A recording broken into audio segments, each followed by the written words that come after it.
இன்றைக்கி எங்கள் வீட்டு ஸ்பெஷல் மஷ்ரூம் பிரியாணிங்க. வாங்க எப்படி செய்கிறதுன்னு பார்க்கலாம். நான் அதுக்கு மஷ்ரூமை மேரினேட் பண்ணி வச்சுருந்தேன். தயிர், உப்பு, மிளகாத்தூள் போட்டு. இது நெசசரி இல்லைங்க, ஆனால் நீங்கள் பண்ணுறதுனா பண்ணிக்கலாம்.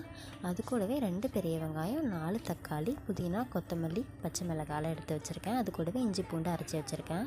ஒரு குக்கரில் தாராளமாக எண்ணெய் ஊற்றிட்டு ஸ்பைசஸ்லாம் நல்லா போட்டு பொரிஞ்சதுக்கப்புறமா பெரிய வெங்காயம், பச்சை மிளகாய் சேர்த்து நல்லா வதக்கி விட்டுடலாம்.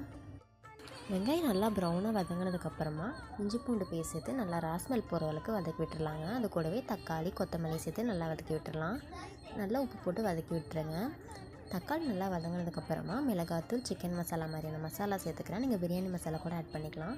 இந்த ஸ்டேஜில் தயிர் சேர்த்து விட்டுருங்க. தயிர் சேர்த்து வதக்கிறதுக்கப்புறமா மேரினேட் பண்ணி வச்சுருந்த மஷ்ரூமும் சேர்த்து நல்லா குக் பண்ணி விட்டுருங்க. தக்காளி கூட மஷ்ரூம் நல்லா குக் ஆனதுக்கப்புறமா தண்ணி ஊற்றிக்கணுங்க. நாங்கள் 2.25 டம்ளர் அரிசிக்கு 3 சொம்பு தண்ணி ஊற்றிருந்தோம். நீங்கள் அரிசிக்கு தகுந்த மாதிரி தண்ணி ஊற்றிக்கோங்க. நல்லா தண்ணி கொதி வந்ததுக்கப்புறமா உப்பு காரெலாம் செக் பண்ணிவிட்டு அரிசி போட்டுடலாங்க. அரிசி போட்டுட்டு ஒரு 1/2 லெமன் புழிஞ்சு விட்டு நல்லா மூடி போட்டு 2லேருந்து 3 விசில் விட்டு எடுத்துக்கோங்க. அரிசிக்கு தகுந்த மாதிரி விசில் விட்டுருங்க. விட்டு எடுத்திங்கன்னா சூப்பரான மஷ்ரூம் பிரியாணி ரெடி ஆயிருங்க. இந்த மாதிரி வீடியோஸ் பார்க்க நம்ம சேனலை மறக்காமல் சப்ஸ்கிரைப் பண்ணிடுங்க.